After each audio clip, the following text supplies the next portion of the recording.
अस्सलाम वालेकुम नाज़रीन, अस्सलाम वालेकुम। की हाल चाल सब दा। उम्मीद है सब लोग खैर खरीद दे नाल होंगे, सब दोस्त अहबाब सज्जन यार बेली और अपने घरां बाहर दे खुशबाश होंगे और इंजॉय कर रहे होंगे।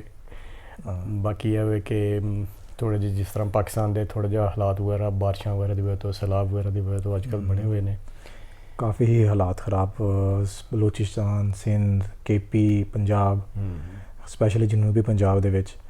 ते उहदे वास्ते साड़ी यही रिक्वेस्ट हैगी है कि जिन्ना तुसी कंट्रीब्यूट कर सको उन्ना ही ज़्यादा करो, बिल्कुल उन्ना ही घट्ट हैगा वा। बिल्कुल। और है वे कि फिर कंट्रीब्यूशन सिर्फ माली लिहाज दे नाल ही नहीं हुंदी, कंट्रीब्यूशन दुआवां दी भी बहुत वड्डी कंट्रीब्यूशन हुंदी है, नेक ख्वाहिशां दी भी बड़ी वड्डी कंट्रीब्यूशन हुंदी है। और अल्लाह ताला दे हुजूर दुआ है वे कि अल्लाह ताला मुश्किलात आसान करे और हर किसी को अपने हिफ्ज़ो मान च रखे। बहुत बहुत लोगों का नुकसान होया जो तक इंसान दे नाल खुद नहीं ना हुंदी उदों तक वो वाला पेन भी फील नहीं हुंदी बंदे नूं। ते एन जी हैगी है। ते दूसरा अस्तगफुरुल्लाह वा तूबू इलैह साडी कौम नूं मुसलसल पढ़ते रहना चाहिए वा।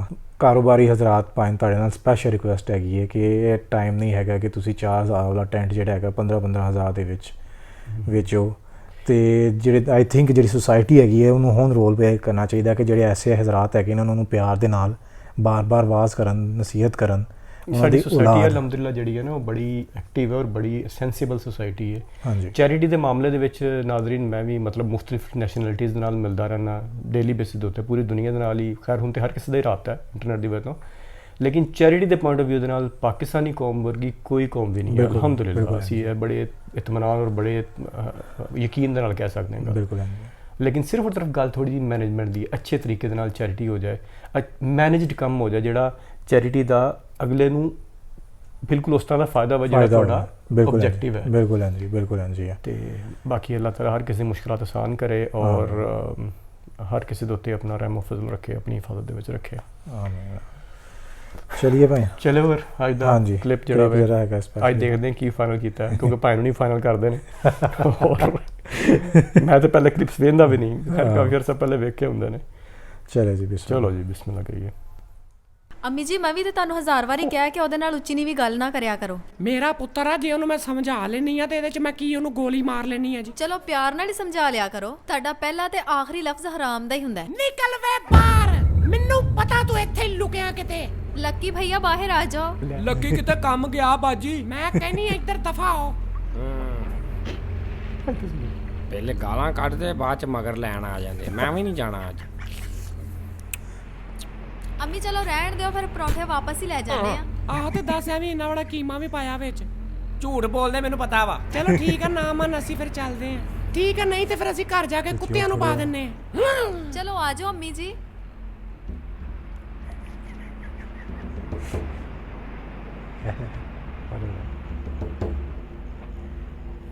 ਨਿਕਲਿਆ ਪੁੱਤਰ ਬਾਹਰ। ਮੈਨੂੰ ਪਤਾ ਸੀ ਤੂੰ ਪਰੌਂਠਿਆਂ ਦੇ ਚੱਕਰ 'ਚ ਹੀ ਬਾਹਰ ਆਉਣਾ। ਮੈਂ ਪਰੌਂਠਿਆਂ ਦੀ ਲਾਲਚ ਨਹੀਂ ਆਇਆ, ਉਹ ਤਾਂ ਮੈਨੂੰ ਪਤਾ ਸੀ ਤੁਸੀਂ ਝੂਠ ਬੋਲਣ ਦੇ।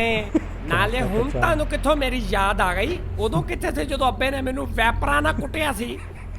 ਜਾ ਚਲੀ ਜਾ ਮਾਂ, ਕਿਤੇ ਨਾ ਹੋਵੇ ਕਿ ਮੈਂ ਤੈਨੂੰ। ਹਾਲੇ ਤੱਕ ਤੇਰੇ ਦਿਮਾਗ 'ਚੋਂ ਐਕਟਿੰਗ ਨਹੀਂ ਨਿਕਲੀ ਵੇ ਬਦਬਖਤਾ। ਤੇਰੇ ਮਦ ਪਰ ਨਾਨ ਮਿਲ ਪਾਨ। ਸਿੱਧੀ ਤਰ੍ਹਾਂ ਅੱਗੇ ਲੱਗ ਕੇ ਤੇ ਘਰ ਤੁਰ ਪੈ ਤੇ ਸਵੇਰ ਤੋਂ ਚੁੱਪ ਕਰਕੇ ਪਿਓ ਦੇ ਨਾਲ ਦੁਕਾਨ ਤੇ ਚੱਲ ਜਾ। ਤੁਹਾਨੂੰ ਇਸ ਤੋਂ ਵੱਡਿਆਂ ਕੀਤਾ ਸੀ ਵੀ ਤੁਸੀਂ ਪਿਓ ਦਾ ਮਾਲ ਖਾਂਦੇ ਰਹੋ ਜਵਾਨੀ 'ਚ ਵੀ। 15 साल से जो खून मेरी माँ की आंखों में आंसू बन के बहता रहा, आज तुमने उसका मान तोड़ दिया माँ। अब सैलाब आएगा मदन चोपड़ा, सैलाब। बचपन से लेके आज तक मैं बाप के हाथों पिटता रहा और तुम चुपचाप तमाशा देखती रही। हाय बिस्मिल्लाह सरकार, मैं क्या भाग लगे रहन। 7 समंदर पार तू मेरे पीछे पीछे आ गई। याद है जब तुमने मुझ पे इल्जाम लगाया था? अब मुझे किसी बात का भी कोई गम नहीं है। अरे वाह। ओके माँ, गुड नाइट। मतलबी दुनिया है ये सब माँ, भूल जाओ कि तुम्हारा कोई बेटा था। जाओ अपने उन समाल बेटों के पास जिनसे तुम बहुत ज्यादा प्यार करती हो। दिल जले, जब दिल जले जले जले दिल जले। तू चाहती है कि मैं तेरे यहाँ कुत्ता बन के रहूं? तू कहे तो भौंकूं, तू कहे तो काटूं। बाबूजी ने कहा गांव छोड़ दो, सबने कहा पारों को छोड़ दो, पारों ने कहा शराब छोड़ दो, और आज तुमने कह दिया कि ਕੀ ਸੀ? ਇਹ ਹਰਕਤਾਂ ਛੋੜ ਦੋ ਤੇ ਚੁੱਪ ਕਰਕੇ ਅੱਗੇ ਲੱਗ ਕੇ ਮੇਰੇ ਨਾਲ ਤੁਰ ਪਾ, ਨਹੀਂ ਤੇ मैं इत्थे लम्मिया पा के कुट्टन लग पैना। नाले मेरे तो वड्डा एक्टर नहीं हैगा तू। सुनी जरा हुण। ਵੇ ਮਰਨ ਜੋਗਿਆ ਘਰ ਆ ਜਾ, ਮਾਂ ਉਡੀਕ ਰਹੀ ਹੋ। जब दो बड़े बात कर रहे हो तो बीच में बात नहीं करते, इसीलिए तुम्हें हर किसी की आवाज सपना की ही आवाज लगती है। ਵਾਹ ਰੇ ਵਾਹ। ਸ਼ਾਮ ਪੈਣ ਦੇ, ਚੁੱਪ ਕਰਕੇ ਘਰ ਚੱਲ। ਹਲੇ ਸ਼ੁਕਰ ਕਰਕੇ ਮੈਂ ਪਾਇਨ ਰੂਮੀ ਨੂੰ ਨਹੀਂ ਦੱਸਿਆ, ਨਹੀਂ ਤੇ ਉਹਨਾਂ ਤੈਨੂੰ ਜੁੱਤੀਆਂ ਮਾਰ ਕੇ ਘਰ ਲੈ ਜਾਣਾ ਸੀ। टेढ़ा रूमी हो बीबी, सुबह शाम पत्थर खा खा के लकीया पत्थर हो गया। जा बुला के लिया केड़ा रूमी है, देखा ओनू मैं। ਕੰਜਰਾ ਤੇਰਾ ਭਣਵਈਆ। जाओ, मैं नहीं मानता किसी भणवैये भणवैये नू, मैं आप बहुत बड़ा भणवैया। ਵੇ ਕੰਜਰਾ ਤੇਰੀ ਭੈਣ ਦਾ ਖਸਮ ਆ, ਭੈਣ ਦੇ ਬੰਦੇ ਨੂੰ ਭਣਵਈਆ ਕਹਿੰਦੇ ਆ। ਜਾ ਫਿਰ ਅੱਜ ਤੋਂ ਬਾਅਦ ਮੇਰੀ ਬਾਦਦੁਆਈ ਕਿ ਤੂੰ ਸਾਰੀ ਜ਼ਿੰਦਗੀ ਏਦਾਂ ਹੀ ਚਿੱਕੜ ਵਾਲਾ ਜਿਸਮ ਲੈ ਕੇ ਫਿਰਦਾ ਰਹੇਗਾ। नहीं नहीं माँ, मुझे बद्दुआएं मत दो। चले जाओ यहाँ से, मुझे अकेला छोड़ दो। ਕਿਉਂ ਤੂੰ ਕੱਪੜੇ ਬਦਲਨੇ? ਪੰਜ ਲਾਈਨ ਚੰਗੀ ਹੈ ਬਾਈ। ਪੰਚ ਲਾਈਨ ਫਿਰ ਤੈਨੂੰ ਪਤਾ। ਹਾਂ ਮਜ਼ਾ ਹੀ ਪੰਜ ਲਾਈਨ ਦਾ ਇਹਦਾ। ਯਾਰ ਇਹ ਵੀ ਕਲਿੱਪ ਜਿਹੜਾ ਹੈ ਨਾਜ਼ਰੀਨ ਤੁਹਾਨੂੰ ਵੀ ਪਤਾ, ਤੁਸੀਂ ਵੀ ਲੱਖਾਂ ਵਾਰੀ ਵੇਖਿਆ ਹੋਏਗਾ, ਪਹਿਲੇ YouTube ਦੇ ਉੱਤੇ ਵੀ ਅਵੇਲੇਬਲ ਹੋਏਗਾ ਇਹ ਚੀਜ਼। ਲੇਕਿਨ ਇਹ ਵੇਖ ਕੇ ਜਿੰਨੀ ਵਾਰੀ ਦੇਖੋ ਮਤਲਬ ਮਕਸਦ ਸਾਡਾ ਇਹ ਵੇ ਕਿ ਅਸੀਂ ਚਾਹੁੰਦੇ ਹਾਂ ਕਿ ਜਿਸ ਯਾਦ ਨੇ ਜਿਹੜਾ ਡੱਬਿੰਗ ਵਾਲਾ ਕੰਮ ਕੀਤਾ ਹੈ ਨਾ ਪਹਿਲੇ, ਉਹ ਚੌਂਕੇ ਜ਼ਿਆਦਾਤਰ ਲੋਕ ਜਿਹੜੇ ਉਹਦੇ ਕੈਮਰੇ ਤੇ ਆਉਣ ਤੋਂ ਬਾਅਦ ਜਿਹੜੇ ਫੈਨ ਬਣੇ ਨੇ ਉਹਦੇ। ਹਾਂਜੀ ਹਾਂਜੀ। ਵਰਨਾ ਪਹਿਲੇ ਤਾਂ ਵਾਇਸ ਦੇ ਤੌਰ ਤੇ ਮਸ਼ਹੂਰ ਸੀ ਨਾ, ਜੀ। ਤੇ ਬਹੁਤ ਸਾਰੇ ਲੋਕਾਂ ਨੂੰ ਅੱਛਾ ਵੀ ਨਹੀਂ ਪਤਾ ਕਿ ਇਹ, ਕਿਉਂਕਿ ਕਈਆਂ ਨੇ ਕੰਮ ਕੀਤਾ ਜਿਸ ਤਰ੍ਹਾਂ ਮਤਲਬ ਹੋਰ ਬੜੇ ਡਬਿੰਗ ਬੜੇ ਅੱਛਾ ਕੰਮ ਕੀਤਾ ਲੋਕਾਂ ਨੇ, ਤੇ ਲੋਕਾਂ ਦਾ ਤੁਹਾਨੂੰ ਇਹ ਵੀ ਨਹੀਂ ਪਤਾ ਕਿ ਇਹ ਵਾਲੀ ਆਵਾਜ਼ ਸਹੀ ਸਜਾਦ ਦੀ ਆਵਾਜ਼ ਹੈ ਜਾਂ ਕਿਹਦੀ ਆਵਾਜ਼ ਹੈ। ਬਹੁਤ ਸਾਰੇ ਕਲਿੱਪ ਇਸ ਚੱਕਰ 'ਚ ਵੀ ਦੱਬ ਗਏ ਹੋਏ ਨੇ। ਸਹੀ ਸਹੀ। ਚਲਿए अगली क्लिप पर चलिए। ਚਲੋ। अस्सलाम वालेकुम नाज़रीन, एक बहुत ही अच्छे ਤੇ ਜ਼ਬਰਦਸਤ ਕਿਸਮ ਦੇ ਸ਼ਾਇਰ ਜਿਹੜੇ ਨੇ ਉਹ ਲੈ ਕੇ ਤੁਹਾਡੀ ਖਿਦਮਤ ਦੇ ਵਿੱਚ ਅਸੀਂ ਹਾਜ਼ਰ ਹੋ ਗਏ। यूं तो बहुत से शायर हैं इस दुनिया में नाज़रीन, पर इन्हां दी गल ही कोई होर है। 9 साल ਅਮਰੀਕਾ ਦੇ ਵਿੱਚ ਸ਼ਾਇਰੀ ਕਰਕੇ ਆਏ, 4 ਸਾਲ ਜਾਪਾਨ ਦੇ ਵਿੱਚ ਪੰਜਾਬੀ 'ਚ ਸ਼ਾਇਰੀ ਕਰਦੇ ਰਹੇ, ਉੱਥੇ ਕਿਸੇ ਨੂੰ ਸਮਝ ਹੀ ਨਹੀਂ ਆਈ, ਫਿਰ ਇਹ ਵਾਪਸ ਆ ਗਏ। ਜੀ ਬੰਦ ਹੀ। ਉਸ ਤੋਂ ਬਾਅਦ ਇਹ ਇਟਲੀ ਚਲੇ ਗਏ, ਉੱਥੇ ਜਾ ਕੇ ਇਹਨਾਂ ਨੇ ਇਟਲੀ ਦੇ ਸਿਵਲ ਹਸਪਤਾਲ ਦੇ ਵਿੱਚ ਐਮਰਜੈਂਸੀ ਵਾਰਡ ਦੇ ਵਿੱਚ ਜਾ ਕੇ ਸ਼ਾਇਰੀ ਕੀਤੀ। ਮਰੀਜ਼ਾਂ ਨੂੰ ਕੋਈ ਫਰਕ ਨਹੀਂ ਪਿਆ, ਉਹਨਾਂ ਨੇ ਵੀ ਫਿਰ ਇਹਨਾਂ ਨੂੰ ਵਾਪਸ ਭੇਜ ਦਿੱਤਾ। ਉਸ ਤੋਂ ਬਾਅਦ ਇਹ ਆਸਟ੍ਰੇਲੀਆ ਚਲੇ ਗਏ, ਆਸਟ੍ਰੇਲੀਆ ਜਾ ਕੇ ਇਹਨਾਂ ਨੇ ਕ੍ਰਿਕਟ ਦੇ ਸਟੇਡੀਅਮ ਦੇ ਵਿੱਚ ਜਾ ਕੇ ਸ਼ਾਇਰੀ ਕੀਤੀ, ਸ਼ੋਰ ਦੇ ਵਿੱਚ, ਉੱਥੇ ਵੀ ਨਹੀਂ ਲੋਕਾਂ ਨੂੰ ਸਮਝ ਆਈ, ਉਹਨਾਂ ਨੇ ਵੀ ਫਿਰ ਵਾਪਸ ਭੇਜ ਦਿੱਤਾ। ਹੁਣ ਪੁੱਛਦੇ ਇਹਨਾਂ ਨੂੰ ਕਿ ਇਹਨਾਂ ਨਾਲ ਹਰ ਵਾਰੀ ਕੀ ਮਸਲਾ ਬਣ ਜਾਂਦਾ ਹੈ। दरअसल जी अच्छे शायरां ਦੀ ਕਦਰ ਨਹੀਂ ਹੈਗੀ ਦੁਨੀਆ ਦੇ ਵਿੱਚ। ਕਿੰਨੇ ਮੁਲਕਾਂ ਦੇ ਵਿੱਚ ਜਾ ਕੇ ਤੁਸੀਂ ਸ਼ਾਇਰੀ ਕਰਨ ਦੀ ਟਰਾਈ ਕੀਤੀ? 124 ਮੁਲਕਾਂ 'ਚ। ਅੱਛਾ ਜੀ, ਫਿਰ ਕੁਝ ਵੀ ਨਹੀਂ। ਇੱਕ ਗੱਲ ਦੱਸੋ, ਤੁਸੀਂ ਆਪਣੀ ਜ਼ਿੰਦਗੀ ਦੇ ਵਿੱਚ ਕੁੱਲ ਕਿੰਨੀਆਂ ਕਿਤਾਬਾਂ ਲਿਖੀਆਂ, ਕਿੰਨੇ ਸ਼ੇਰ ਲਿਖੇ, ਕਿੰਨੀਆਂ ਗਜ਼ਲਾਂ ਲਿਖੀਆਂ, ਤੇ ਮਤਲਬ ਕੁੱਲ ਮਿਲਾ ਕੇ ਕਿੰਨੀਆਂ ਹੋ ਗਈਆਂ ਚੀਜ਼ਾਂ? ਮੈਂ ਇੱਕੋ ਸ਼ੇਰ ਦੀ ਇੱਕ ਲਾਈਨ ਲਿਖੀ ਹੈ, ਉਹਦੀ ਨਹੀਂ ਕਿਸੇ ਨੂੰ ਸਮਝ ਆਉਂਦੀ, ਅੱਗੇ ਮੈਂ ਕੀ ਲਿਖਣਾ ਭਾਜੀ। ਜਿਸ ਤਰ੍ਹਾਂ ਅੱਜ ਤੱਕ ਤੁਹਾਡੇ ਕੰਗਨ ਦੀ ਕਿਸੇ ਨੂੰ ਸਮਝ ਨਹੀਂ ਆਈ, ਇਦਾਂ ਹੀ ਕਿਤੋਂ ਮੇਰੇ ਨੰਗਨ ਦੀ ਨਹੀਂ ਆਈ। ਅੱਛਾ, ਤੁਹਾਨੂੰ ਪਾਕਿਸਤਾਨ ਤੋਂ ਬਾਅਦ ਜਿਹੜੀ ਮਤਲਬ ਉਹ ਪਾਕਿਸਤਾਨ ਦੇ ਵਿੱਚ ਕਿਉਂ ਨਹੀਂ ਮਿਲੀ? ਇੱਥੇ ਕੀ ਪ੍ਰੋਬਲਮ ਸੀ? ਮੈਨੂੰ ਗਾਲਬ ਸਾਹਿਬ ਦੀ ਗੱਲ ਯਾਦ ਆ ਗਈ, ਕਿੱਡੇ ਅੱਛੇ ਸ਼ਾਇਰ ਸੀ। ਨਾਟ ਆਊਟ ਜੀ, ਕੀ ਬਾਤ ਹੈ ਗਾਲਬ ਸਾਹਿਬ ਦੀ, ਵਾਹ ਵਾਹ। ਬਹੁਤ ਵੱਡੇ ਸ਼ਾਇਰ ਸੀ, ਉਹਨਾਂ ਦੇ ਸਾਹਮਣੇ ਮੈਂ ਤਾਂ ਚਲੋ ਫਿਰ ਵੀ ਕੁਝ ਠੀਕ ਹਾਂ, ਲੇਕਿਨ ਤੁਸੀਂ ਤੇ ਯਕੀਨ ਕਰੋ ਕੱਖ ਵੀ ਨਹੀਂ। ਮੈਂ ਤੁਹਾਡੀ ਜੇ ਇੱਜ਼ਤ ਕਰਨ ਦੀ ਕੋਸ਼ਿਸ਼ ਕਰ ਰਿਹਾ ਨਾ ਜਨਾਬ, ਤੇ ਮੈਨੂੰ ਕਾਮਯਾਬ ਹੋ ਲੈਣ ਦਿਓ। ਤੁਸੀਂ ਜਿਹੜੇ ਵੀ ਸ਼ਾਇਰ ਜੇ ਜਨਾਬ, ਮੇਰੀਆਂ ਤੇ ਚਾਹ ਦੇ ਕੱਪ ਤੇ ਕੈਂਪਸ ਦੀਆਂ ਨਹਿਰਾਂ ਤੇ ਖਾਤੇ ਨਹੀਂ ਵਿਕਰੋਂ ਹਟਦੇ। ਆਹੋ, ਮੈਨੂੰ ਯਾਦ ਕਰਾਤਾ। ਮੈਂ ਤੈਨੂੰ ਇਹ ਵੀ ਪੁੱਛਣਾ ਸੀ। ਜੀ ਜੀ ਪੁੱਛੋ। ਇਹ ਕਿਹੜੀ ਸ਼ਾਇਰੀ ਹੁੰਦੀ? ਇਹ ਉਹੀ ਸ਼ਾਇਰੀ ਹੁੰਦੀ ਜਿਹੜੀ ਸਾਰੇ ਕਰਦੇ। ਤੂੰ ਤੇ ਪਤਾ ਨਹੀਂ ਕਿੱਦਾਂ ਸ਼ੇਰ 'ਚ ਸ਼ਰਾੜ ਗੱਡੀ ਵੀ ਵਾੜ ਦੇਣਾ। ਤੁਸੀਂ ਇਦਾਂ ਕਰਕੇ ਵਹਾਓ। ਹਾਂ, ਗੱਡੀ ਤੇ ਨਹੀਂ, ਮੈਂ ਤੇਰੇ ਵਰਗੀ ਮਿਲਦੀ ਜੁਲਦੀ ਇੱਕ ਹੋਰ ਚੀਜ਼ ਲਿਖੀ। अर्ज किया है कि भाई डोंकी पंप ते 2 बैरंग चलते चलते हो गए थे खराब, फिर मैंने कैंपस की नहर में फेंक दिए।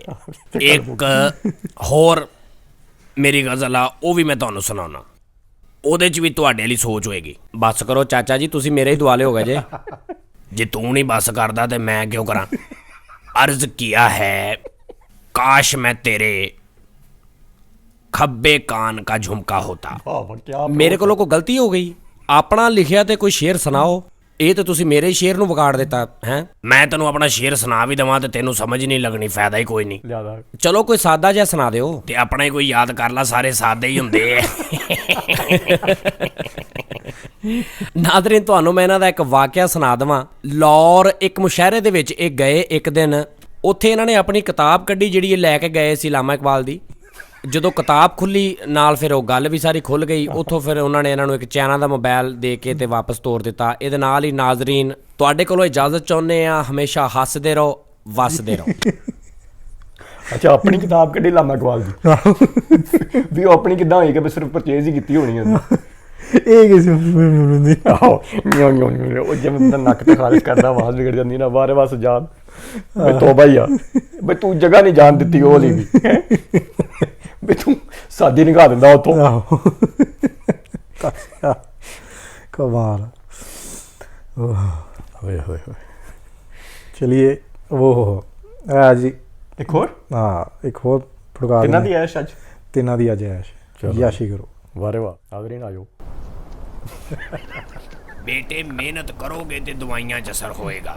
ਅੱਜ ਜੇ ਜੜੀ ਬੂਟੀ ਲੱਭ ਗਈ ਨਾ ਤਾਂ ਦੁਨੀਆ 'ਚ ਨਾਂ ਹੋ ਜਾਣਾ ਤੁਹਾਡੇ ਉਸਤਾਦ ਦਾ। ਉਸਤਾਦ ਜੀ ਮੈਨੂੰ ਚੌਕੀ ਲਵੋ, ਅੱਲਾ ਚੁੱਕੇਗਾ ਤੈਨੂੰ। ਟਾਈਮ ਤੇ ਤੁਹਾਡਾ ਹੋਇਆ। ਪੁੱਤਰ ਮਜ਼ਾਕ ਨਹੀਂ ਕਰੀਦਾ ਉਸਤਾਦਾਂ ਨੂੰ। ਤੇਰੇ ਉਸਤਾਦ ਦੀਆਂ ਦਵਾਈਆਂ ਪੂਰੀ ਦੁਨੀਆ ਦੇ ਵਿੱਚ ਜਾਂਦੀਆਂ ਨੇ। ਹਾਂਜੀ, ਤੇ 2 ਦਿਨ ਬਾਅਦ ਵਾਪਸ ਆ ਜਾਂਦੀ ਹਾਂ, ਉਹ ਕਹਿੰਦੇ ਨੇ ਇਕੱਠੀ ਭੇਜੋ, ਅਸੀਂ ਥੋੜੀ ਥੋੜੀ ਨਹੀਂ ਲੈਣੀ। ਫੇਸਬੁੱਕ ਤੇ ਆਪਣੇ ਉਸਤਾਦ ਦੀ ਸਾਈਟ ਗੱਲ ਖੋਲ ਕੇ ਨਹੀਂ ਵੇਖੀ, ਬੈਠਣ ਤੈਨੂੰ ਪਤਾ ਲੱਗੇਗਾ ਕਿ ਕਿੱਥੇ ਕਿੱਥੇ ਦੁਨੀਆ 'ਚ ਹਕੀਮ ਸਾਹਿਬ ਦੇ ਇਲਾਜ ਤੇ ਫਰੈਂਡਸ਼ਿਪਾਂ ਪਹੁੰਚ ਗਈਆਂ। ਤਦੇ ਹੀ ਤੇ ਵੇਖ ਲਾ, ਗਲਤ ਪਾਸਵਰਡ ਵਰਗੀ ਸ਼ਕਲ ਬਕਵਾਸ ਨਾ ਕਰ ਉਸਤਾਦ। ਇਸੇ ਲਈ ਤੇ ਇਹ ਬੇਮੁਰਾਦ ਤਰੱਕੀ ਨਹੀਂ ਕਰਦਾ। ਤੇ ਤੁਹਾਡੀ ਦਵਾਈ ਕਿਹੜਾ ਚੰਦ ਤੇ ਜਾਂਦੀ ਹੈ? ਜਾਏਗੀ ਇੱਕ ਦਿਨ। ਉੱਤੇ ਦੁਕਾਨ ਹੀ ਪਾ ਲਓ ਇੱਕ, ਸੋਟੀ ਤੇ ਵੇਖ ਉਸਤਾਦ ਉਹਨਾਂ ਦੀ। ਬੇਟੇ ਸਿਰ 'ਚ ਪੈ ਜਾਣੀ, ਚੁੱਪ ਕਰ ਜਾ। ਓਏ ਨਾਜੀ, ਇਹਨੂੰ ਦੱਸੋ ਜ਼ਰਾ ਉਰੇ ਆ ਕੇ ਕਿ ਹਕੀਮ ਸਾਹਿਬ ਦੀਆਂ ਕਰਾਮਤਾਂ ਕੀ ਨੇ। ਤੂੰ ਆਪ ਦੱਸ ਦੇ। ਬਕਵਾਸ ਬੰਦ ਕਰ ਲੈ ਹੁਣ। ਐ ਉਂਗਲ ਥੱਲੇ ਕਰ ਪੁੱਤਰ, ਤੂੰ ਜਾਣਦਾ ਨਹੀਂ ਮੈਨੂੰ। ਮੈਂ ਤੈਨੂੰ ਦੁੱਧ 'ਚ ਪਾ ਕੇ ਇੱਕ ਪੁੜੀ ਦੇਣੀ ਆ ਤੇ ਵੇਖੀ ਅੱਲਾ ਨੇ ਤੈਨੂੰ ਐਸਲ ਕੁੜੀ ਦੇਣੀ। ਅੱਗੇ ਧਿਆਨ ਕਰੋ। ਉਹ ਕਾਕਾ ਲੱਭ ਲਾ ਜੜੀ ਬੂਟੀ, ਹੁਣ ਮਰੇ ਤਰਾ ਤਰਾ ਕੇ ਮਰਵਾਤਾ ਹਕੀਮ ਨੂੰ। ਮੈਂ ਨਹੀਂ ਤੁਰਨ ਦਿਆ। ਹਕੀਮ ਸਾਹਿਬ ਜੜੀ ਬੂਟੀ ਬਾਜ਼ਾਰੋਂ ਨਹੀਂ ਮਿਲਦੀ? ਮਿਲ ਜਾਂਦੀ ਆ ਪਰ 20-25 ਰੁਪਏ ਮੰਗਦੇ ਅਗਲੇ। 20 ਰੁਪਈਆਂ ਦੀ ਖਾਤਰ ਆ ਜਾ ਸੈਰ ਹੀ ਸਹੀ। ਇਹ ਛਾਂਗਾ ਮੰਗਾ। ਹਕੀਮ ਸਾਹਿਬ ਜੜੀ ਬੂਟੀ ਦਾ ਨਾਂ ਕੀ ਜਿਹੜੀ ਲੱਭਦੇ ਫਿਰਦੇ ਜੇ? ਉਹਦਾ ਨਾਂ ਹੈ ਕੁਸ਼ਤਾ-ਏ ਅਰਕਬਾਤੁਲ ਬਖਤਾਨਾ ਸ਼ਕੀਰ। ਵਾਹ, ਇਹ ਤੇ ਸ਼ੇਰ ਨਹੀਂ ਸੀ। ਕੈਸਾ ਨਾਮ। ਉਹ ਇਸ ਜੜੀ ਬੂਟੀ 'ਚ ਇੰਨਾ ਕਰੰਟ ਹੈ, ਇਹਨੂੰ ਪੱਖੇ ਦੇ ਉੱਤੇ ਰੱਖੋ, ਪੱਖਾ ਚੱਲਣ ਲੱਗ ਪੈਂਦਾ। ਸਮਝਿਆ? ਉਸਤਾਦ ਜੀ, ਤੁਹਾਡੇ ਉਸਤਾਦ ਕਿਹੜੇ ਸੀ ਇਸ ਕੰਮ ਦੇ ਵਿੱਚ? ਮੇਰੇ ਉਸਤਾਦ ਨੇ ਇਹ ਪਹਾੜ ਜਿਨ੍ਹਾਂ ਦੇ ਵਿੱਚੋਂ ਮੈਨੂੰ ਐਸੀ ਨਾਇਆਬ ਜੜੀ ਬੂਟੀ ਲੱਭੀ ਏ। ਜਿਹਦੀ ਤੁਹਾਨੂੰ ਅੱਜ ਤੱਕ ਸਮਝ ਨਹੀਂ ਆਈ ਹੋਣੀ। ਸਹੀ ਗੱਲ ਆ, ਉਦਾਂ ਹੀ ਘਰ ਪਈਆਂ ਦਿੱਤਾ। ਓਏ ਆ ਬੂਟੀ ਤੋੜ ਕੇ ਖਾ ਲਾ ਓਏ, ਆੜੀ ਰੇਸ਼ਾ ਨਹੀਂ ਹੋਏਗਾ। ਤੇ ਆਪ ਵੀ ਖਾ ਲਓ, ਸਾਰੀ ਰਾਤ ਖਾਉ ਖਾਉ ਕਰਦੇ ਰਹਿੰਦੇ। ਹਾਏ। ਮੈਨੂੰ ਵੀ ਨਜ਼ਲਾ ਹੋਇਆ, ਮੈਂ ਵੀ ਖਾਣਾ। ਕੀ ਹੋਇਆ, ਥੱਕ ਗਿਆ ਸੋਹਣਿਆ? ਇੱਧਰ ਵੇਖ, ਪੁਰਾਣੀਆਂ ਖੁਰਾਕਾਂ ਦਾ ਅਸਰ। ਲੈ ਮੈਂ ਤੈਨੂੰ ਇੱਕ ਨੁਸਖਾ ਦੱਸਦਾ। ਸਵੇਰੇ ਸਵੇਰੇ ਦਹੀਂ ਦੇ ਵਿੱਚ ਪਟਾਸ ਪਾ ਕੇ ਖਾਇਆ ਕਰ ਤੇ ਉੱਤੋਂ ਥੋੜਾ ਜਿਹਾ ਅਦਰਕ ਵੀ ਖਾ ਲਿਆ ਕਰ। ਫੇਰ ਦੱਸੀ ਮੈਨੂੰ। ਦਹੀਂ 'ਚ ਪਟਾਸ ਪਾ ਕੇ ਖਾਵਾਂ ਤੇ ਅੰਦਰ ਧਮਾਕੇ ਸ਼ੁਰੂ ਹੋ ਜਾਣ। ਏਡੀ ਹਿਕਮਤ ਆਪਣੀ ਕੋਲ ਹੀ ਰੱਖ। ਜ਼ਿੰਦਗੀ 'ਚ ਕਦੀ ਤੇਰੇ ਕੋਲ ਆਰਾਮ ਆਇਆ ਕਿਸੇ ਨੂੰ? ਮੇਰਾ ਇਲਾਜ ਅੱਜ ਤੱਕ ਲੱਗ ਕੇ ਕੀਤਾ ਕਿੰਨੇ ਆ? 2 ਦਿਨ ਮੇਰੀ ਦਵਾਈ ਨਹੀਂ ਕੋਈ ਖਾਂਦਾ ਤੇ ਕਹਿ ਦਿੰਦੇ ਜੀ ਆਰਾਮ ਨਹੀਂ ਆਉਂਦਾ। ਹਾਂਜੀ, ਹਕੀਮ ਸਾਹਿਬ ਦੀ ਦਵਾਈ ਕਮ ਸੇ ਕਮ 25-30 ਸਾਲ ਖਾਓ ਤੇ ਫਿਰ ਥੋੜਾ ਜਿਹਾ ਫਰਕ ਮਹਿਸੂਸ ਹੁੰਦਾ। ਇਹ ਪਟਾਸ ਵਾਲਾ ਕੰਮ ਸਹੀ ਦੱਸਿਆ ਇਹਨਾਂ ਨੇ ਤੁਹਾਨੂੰ। ਉਹ ਚੱਲ, ਮੈਂ ਨਹੀਂ ਖਾਂਦਾ। ਉਸਤਾਦ ਜੀ, ਮੈਂ ਤੇ ਕਹਿੰਦਾ ਵਾਪਸ ਚੱਲੀਏ, ਇੱਥੋਂ ਕੁਝ ਨਹੀਂ ਲੱਭਣਾ। ਤੁਸੀਂ ਤੇ ਵਿਹਲੇ ਆ ਤੇ ਮੈਂ ਘਰ ਜਾ ਕੇ ਕੁੱਤਿਆਂ ਨੂੰ ਬਾਜਰਾ ਵੀ ਪਾਉਣਾ। ਕੁੱਤਿਆਂ ਨੂੰ ਬਾਜਰਾ?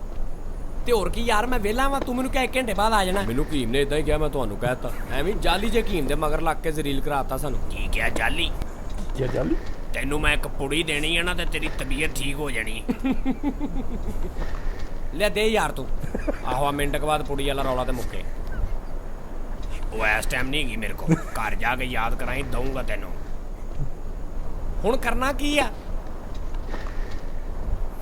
ਹੁਣ ਵਾਪਸ ਚੱਲੋ। ਤੇ ਜੜੀ ਬੂਟੀ ਉਹ ਤੁਸੀਂ ਲੱਭਦੇ ਰਹੋ, ਅਸੀਂ ਚੱਲੇ ਆਂ। ਓਏ ਹਕੀਮ ਵੈਸੇ ਹੁੰਦੇ ਉਸਤਾਦ ਜੀ ਨਾਰਮਲ ਇਹੋ ਜਿਹੇ ਕਰੈਕਟਰ ਹੁੰਦੇ। ਸੰਕੀ ਦਿਮਾਗ ਜੇ। ਆਹੋ, ਹਾਂ, ਇਹ ਕੰਮ ਪਿੱਛੇ ਪੈ ਜੇ ਨਾ ਤੇ। ਉਹ ਜੜੀ ਬੂਟੀ ਲੱਭਣ ਵਾਸਤੇ। ਅੱਛਾ, ਉਹ ਫਿਲਮ ਕੋਈ ਹੋਰ ਆ? ਅੱਛਾ ਖਾਸਾ ਮਤਲਬ ਸੰਜੀਦਾ ਸਕ੍ਰਿਪਟ ਆ ਉਹ। ਓਏ ਹੋਏ ਹੋਏ ਹੋਏ। ਸ਼ਕਲ ਵੇਖੀ ਤਾਂ ਦਿਨ ਚ ਆ ਗਿਆ ਹੋਣਾ ਵੀ ਇਹਨੂੰ ਹਕੀਮ ਬਣਾ ਦਈਏ ਤੇ। ਆਹੋ, ਤੋਬਾ ਦਾ ਮੁਕਾਮ ਹੀ ਉਸਤਾਦ। ਓਕੇ ਐਂਡ ਨਾ ਉਸਤਾਦ, ਥੱਲੇ ਕਮੈਂਟ ਕਰੋ ਤੇ ਦੱਸੋ ਤੁਹਾਨੂੰ ਅੱਜ ਦੀ ਵੀਡੀਓ ਕੈਸੀ ਲੱਗੀਆਂ ਨੇ। ਤੇ ਤੁਹਾਡਾ ਫੇਵਰਟ ਜਿਹੜਾ ਕਲਿੱਪ ਦਾ ਪਾਰਟ ਹੈ ਉਹ ਕਿਹੜਾ ਹੈ? ਤੁਹਾਡੇ ਕਮੈਂਟਸ ਪੜ੍ਹਦਾ ਵੀ ਬੜਾ ਮਜ਼ਾ ਆਉਂਦਾ, ਔਰ ਬੜੀ ਵਾਹ ਮੈਸੇਜ ਜਿਹੜੀ ਨਿੱਕੀ ਗੱਲ ਨੂੰ ਪੜ੍ਹਦੀ ਹੈ, ਜਿਹੜਾ ਇਸ ਤੁਹਾਡੇ ਸਾਹਮਣੇ ਲਿਆਉਣ ਦਾ ਮਕਸਦ ਨਾ ਉਹ ਪੂਰਾ ਹੁੰਦਾ। ਔਰ ਆਲੇ ਵਾਸਤੇ ਰਹੋ, ਔਰ ਖੁਸ਼ਬਾਸ਼ ਰਹੋ, ਔਰ ਆਪਣਾ ਸਭ ਦਾ, ਰਿਸ਼ਤੇਦਾਰਾਂ ਦਾ, ਇਰਦ ਗਿਰਦ ਦੇ ਲੋਕਾਂ ਦਾ, ਸਭ ਦਾ ਖਿਆਲ ਰੱਖੋ। ਇੰਸ਼ਾਅੱਲਾ ਮਿਲਦੇ ਹਾਂ ਅਗਲੀ ਵੀਡੀਓ 'ਚ। ਲਾਈਕ ਕਰੋ, ਸਬਸਕ੍ਰਾइब करो, शेयर करो, कमेंट करो और थैंक यू वेरी मच। अस्सलाम वालेकुम।